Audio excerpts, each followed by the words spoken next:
question that I have for you is this a situation that we're facing now in Indiana, Allen County?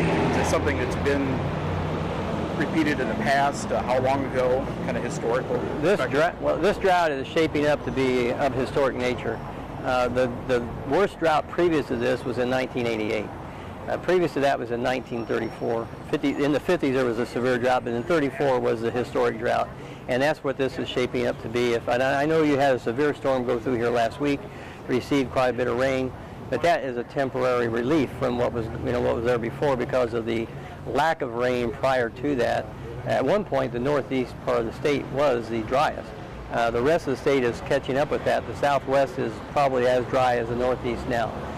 We have tender dry conditions of the standing lumber in the state of Indiana, and also what lumber is on the ground in the forest and the woodland area.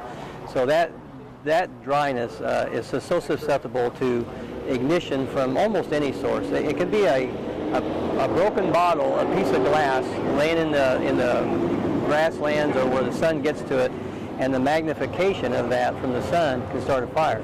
Obviously, tossing a cigarette out a window can start a fire. There are a lot of ways that ignition source can happen at this point.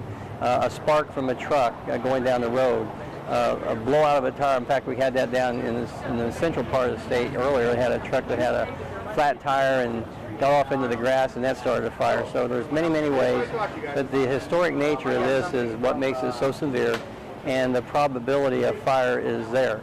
The other thing that has occurred since 1934, obviously population is larger. We have people now living in areas where they didn't live before.